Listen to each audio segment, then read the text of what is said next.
Well, really great to be back. I want you to know the photograph that we're going to put on the slide here for you that Sherry took.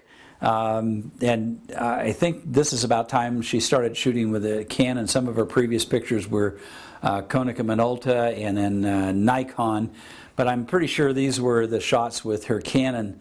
And the Canon just has this beautiful ability with Sherry's standing behind the lens just to record moments. And so this is a butterfly presentation. So we begin with one, we'll also conclude with one. And that is alfalfa that's in bloom. And that swallowtail is just going along, sucking the nectar out. That deep background. Sherry, I just am so thrilled with this picture. Thank you for that. What an incredible ministry she has for us. We applaud you. We're in we're in part 7, which today in part 7, I'm going to take you through chapter 2, chapter 7, chapter 8, chapter 9, and chapter 12. And what I want to do is in these next few slides is I want to consolidate a theme on the right-hand side of these slides for you to show you that Daniel, God is my judge, is a book about the good news that the hour of his judgment has come in Revelation 14. And that's just one of these beautiful connections of the book of Daniel to the book of Revelation, because it's all about God is my judge as good news. And I hope you catch that in our presentation today. So, on our first slide, it says Daniel chapter 2 at the top left. And in that statue, we had the gold, and that was Babylon. Then we had the bronze with the Medes and Persians, silver, Greece, Rome, the monster. And then we had the unstable world, the stone is cut out of the mountain, and it brings down all of the world empires, and it turns into a great mountain, Mount Zion, and God's kingdom is established forever. That is the story of Daniel chapter 2 in less than a minute. Okay? Just a very simple, beautiful story, but look at the climax of that story is the judgment scene of how God's kingdom is established. Now, on our next slide here, I'm adding Daniel chapter 7. And so, God again takes Daniel, only this time he's going to tell Daniel a story not about the metals, the precious metals of gold, silver, bronze, etc. He is going to use the personality of animals. So in Daniel 7, we have the winged lion, Babylon. We have the bear that rears up on 3 legs and one in the air with 3 ribs in its mouth. You have the multi-headed winged leopard that is, of course, Greece. Then you have the monster with a little horn in chapter 7. And then look at the summary there in the blue. The heavenly scene, the judgment is set. The judgment is found in favor of the saints, and the beast is judged.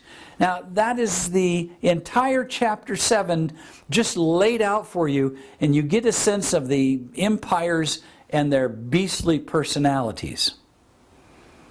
But you also notice in Daniel 7:22 that the Ancient of Days comes forward and finds judgment in favor of the saints, and it is the beast that is judged. So we should have joy in the judgment. Okay? Notice Daniel chapter 8. Now this is going to go so quickly you're going to go, whoa, wait, what happened? This presentation is too fast. In Daniel 8, God does something really remarkable now, because Babylon, the empire, is no longer in existence, is fading away. So God then takes Daniel and he begins with the Medes of Persian, and we're introduced to the ram, followed by the he-goat, which represents Greece. This is interpreted in the book of Daniel chapter 8, so we don't have to guess who these are. But then notice there's a little horn that arrives on the scene. It sets up an earthly counterfeit sanctuary. But then notice the conclusion of chapter 8. The heavenly court restores, cleanses, and sets right the heavenly sanctuary and breaks the power of the little horn.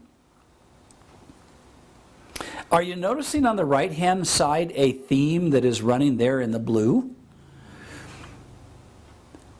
That there's the establishment of God's kingdom forever, bringing the end of man's domain and violence. Then there's a judgment scene of the vindication for the saints. And now there's a restoration of the distortion of the sanctuary in heaven. And the little horn that distorted it faces judgment. Are you ready for chapter 9?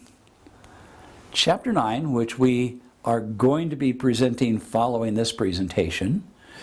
The Messiah is killed in this chapter. Iniquity is atoned for. Everlasting righteousness will come in. And the little horn that has distorted the truth about God and His ministry in heaven is made desolate. So, as we look at the concept of God is my judge, Daniel is blessed with the revelation of the good news of the judgment. I mean, why can you not get excited about iniquity being atoned for through the death of Christ? Why can you not be excited about the gift of everlasting righteousness being made manifest on earth and then gifted to every human being? Why cannot we have unlimited joy that that little horn power of violence and persecution against the saints is made desolate and judged? Why, you are vindicated. Is this going too fast for you? This is not going to be a long presentation. I'm just walking you through because we're going to walk through chapter 9 together in the details. But I needed to let you see this layout of the entire book. Now I'm going to jump to chapter 12, the end of the book. So I'm skipping over 10 and 11. But notice what happens in Daniel chapter 12. Michael, the great prince, is going to stand up. Now, what is a prince? Well, he is a son of the king. In this case, he is the son of the king of the universe. Who is God's son? So many people argue about who Michael the great prince is, but he is the son of the king of the universe. That should not be a dispute.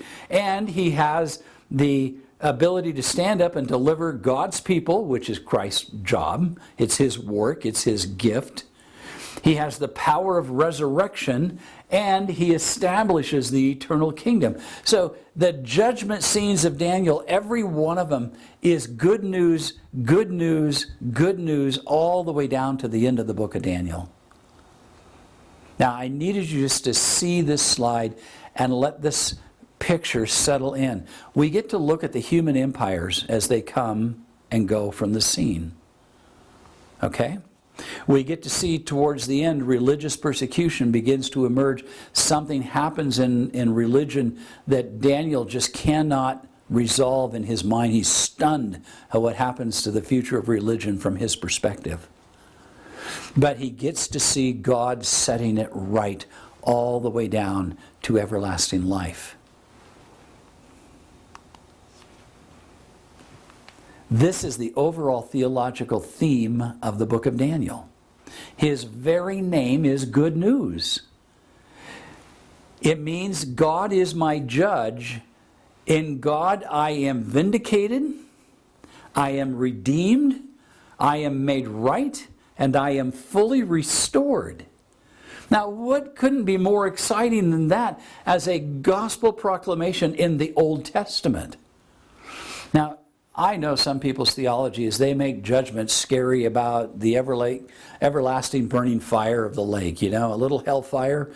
I know it made public news. One denomination said we cannot give up this concept of judgment being the lake of fire and rotisserie people, burning them forever and ever without scaring them into the church. They couldn't let go of it.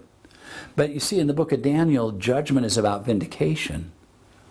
It's not a scary thing at all. It's the best news in the whole world. It's about being fully restored in Christ. Michael, the great prince, the Son of God, resurrecting, restoring, establishing, and delivering. And he delivers you every day that you're willing. Isn't that just an amazing story? We didn't take too much time on this, I know. This is a very short presentation. But I just want you to go back and just look at the beauty of this book. Look at the good news contained in this book. It is the best news in the whole world. It sets the stage for a deeper, fuller understanding of the book of Revelation. Without Daniel, you miss so much good in Revelation. Those two books, one starts a verse of the poem and the other finishes it. You need to keep them connected. It's a beautiful story. And I'd like to close with this beautiful butterfly that is sitting there right on top. That blue one, there's a monarch in the background. And again, I just want to say thank you to Sherry. Appreciate her work. Sherry is just awe-inspiring, and I hope you've enjoyed this. Please, it's such a short, quick presentation. Go back to the beginning. Take it slow. Take out the book of Daniel now and read it. And look at the simple outline and set it against the book and look at the good news as it unfolds verse after verse after verse. Enjoy. Blessings. Can't wait to see you as we look at the details of chapter 9. Have a great rest of your day. Bye-bye.